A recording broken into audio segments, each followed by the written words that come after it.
So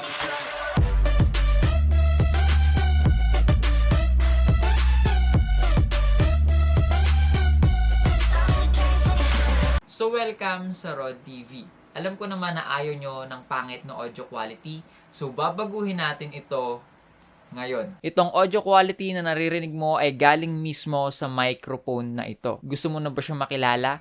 Simulan agad natin to pagkatapos ng montage.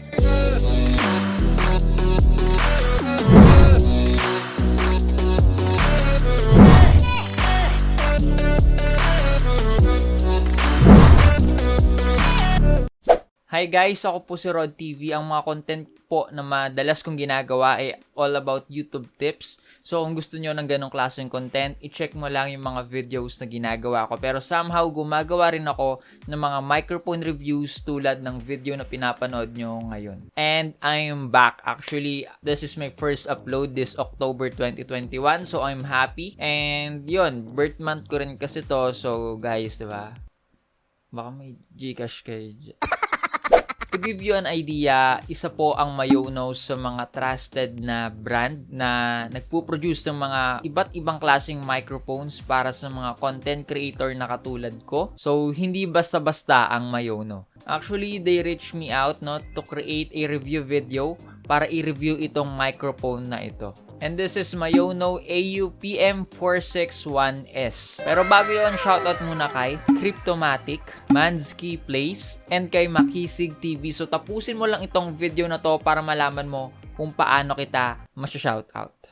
So simulan na natin i-unbox itong microphone na ito. So maganda yung klase ng box niya. Gusto ko talaga yung mga matte texture. Itong box ay covered with black and yellow. Ito yung Mayono, ito yung USB microphone boom arm set, nakalagay yung actual picture of the mic, and yung name niya na PM461S or yung model name niya. Actually, nakalagay na sa gilid ng box ang iba nitong mga features. Sa likod naman, makikita natin dito yung frequency response, yung polar pattern, yung specification, and yung features din. At ito rin yung pinaka-actual itsura ng microphone. So, ito siya. Haba, no? So, ngayon, buksan naman natin siya. Ayan, madali lang naman siya buksan. Then, may cover siyang black styro na manipis. Then, bubungad sa atin ng manual instruction, kaso hindi na siya needs kasi madali lang naman siyang iset up. At nandito na nga yung lahat ng components ng microphone at yung setup niya mismo. Dito siya nakalagay sa black styro. So, naglalaman ito ng USB-A to USB cable. So, medyo outdated na yung ganitong cable right now pero still okay pa rin siya. Next is yung desk clamp. Dito mo ilalagay yung boom arm stand mo para i-clip sa table mo. Actually, mukhang high quality ito compare sa clamp na nabili ko dati sa Shopee. At ito naman yung pop filter. So, maganda na meron siyang pop filter para hindi maging bassy yung boses natin masyado in case na nagsasalita tayo malapit mismo sa microphone, para makabawas ito ng mga P-sounds or ma-filter yung iba pang mga noises. At ito naman yung shock mount. Ayan, dito naman natin ilalagay yung mismong microphone. Ito naman yung boom arm.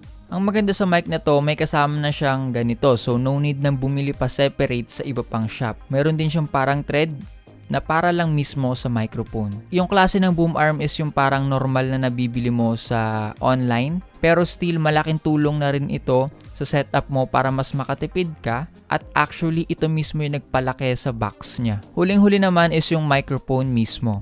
Ayan, nakalagay pa siya sa plastic at ito na yung microphone. May nakasulat na Mayono, then meron siyang gain knob.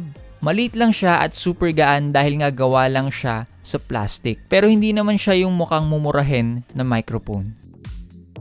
So, i-assemble naman natin. Itong mic, ilagay mo siya sa shock mount. Iikot-ikot mo muna yung microphone, then i-hold mo naman yung sa ilalim para sumikip ito. Next naman itong pop filter. Itapat nyo lang siya doon sa word na Mayono, doon mismo sa microphone, at i-clip mo lang siya. Then kapag nag-click na, ibig sabihin okay na siya. Next is ikabit naman natin yung shock mount sa boom arm. Actually basic lang ito, ikot-ikutin mo lang hanggang sumikip. At yan, ilagay naman natin siya sa desk clamp. At ganito yung magiging itsura niya kapag nakaklip na siya mismo sa table mo. So itong cable naman, isasaksak naman natin sa mic yung USB-A, itong maliit. Then yung USB, isasaksak mo naman sa computer mo or sa laptop mo. Then kapag nasaksak nyo na siya sa computer nyo or sa laptop, ang pangalan niya is microphone, parenthesis, USB condenser microphone. So para sa mga tao na interested bumili ng microphone na ito or interested lang siyang tignan, I will put the links of Mayono sa description ko, so i-check nyo na lang yan. If hindi naman kayo taga Pilipinas, meron po akong link sa main website nila para doon umorder, at meron din po akong link para sa mga Shopee users. So ayan, pwede yun. So kapag pumunta kayo sa shop mismo nito, as of now kasi sold out siya, pero I will reach out Mayono kung bakit sold out. Pero may review kasi doon na isa at ako po yung nag-review nun. So, bagong release pa lang kasi. So, wala pa masyadong review. At itong USB microphone na to na kompleto na yung setup niya, tapos plug and play pa siya, ay naghahalaga ng 2,349 pesos. So, sa ganong klaseng halaga, hindi lang mic mabibili mo, kundi yung whole setup pa niya. So ngayon, pumunta naman tayo sa audio quality test. So make sure na nakasuot yung mga earphones nyo. So guys, ito yung audio quality galing mismo sa Canon M50 gamit yung built-in mic niya. Pero kapag linagyan na natin ang microphone na ito, ayan, ganito yung magiging audio quality niya. Actually, simula kanina lahat ng voice-over pati yung salita ko, ito na mismo yung gamit ko. Para sa inyo ba, maganda yung audio quality niya? Para sa mga nagtatanong, yung gain level is 50% lang yung ginamit ko ngayon. So, pwede nyo taasan, pwede nyo babaan. Depende sa gusto nyo. So, ako kasi 50% lang muna dahil ako lang naman yung maingay sa kwarto na to at may bukas lang na electric fan. So, tatahimik pa rin ako para i-test kung maririnig niya yung electric fan dito.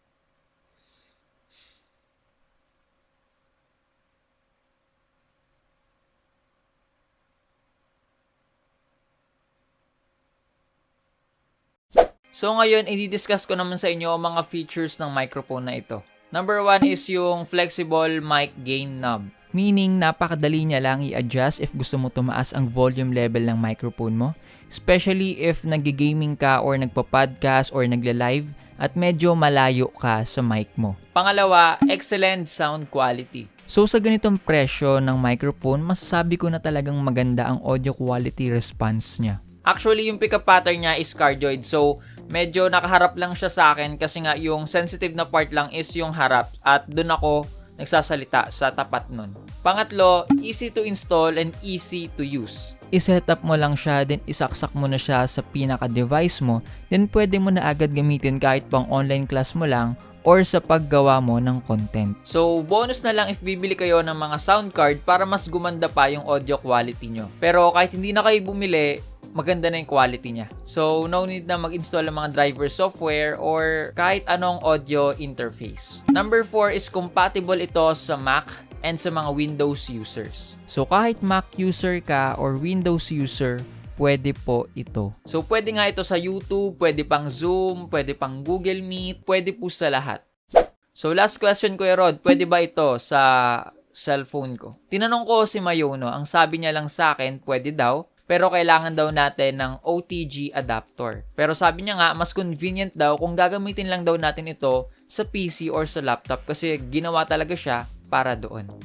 May dalawang bagay lang naman ako na napansin na dapat ayusin pa nila. First is yung USB name niya kapag sinaksak mo siya sa computer or sa PC. Kasi doon sa Fifine ko, yung pangalan mismo na nadedetect is Fifine K690 or yung model name nakikita. Pero pag ito kasi yung sinaksak, hindi lumalabas yung model name. Parang ano lang, yun nga, yung kanina, yung USB microphone, ganun lang yung lumalabas. Number 2, sana may light indicator siya if gumagana siya or naka-on siya. Alam mo yun, para alam lang natin na once na kapag sinaksak natin siya sa PC or sa laptop at umilaw siya, ibig sabihin, alam natin or aware tayo na bukas mismo yung microphone.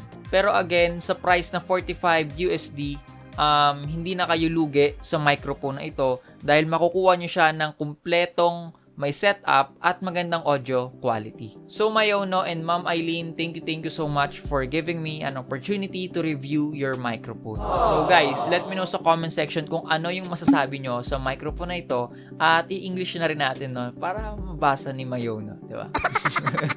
Also, mag-comment ka na rin sa baba ng hashtag RodTV pa shoutout para sa next kong video masya-shoutout kita. Again, this is Rod TV. Maraming salamat sa panonood. Peace out.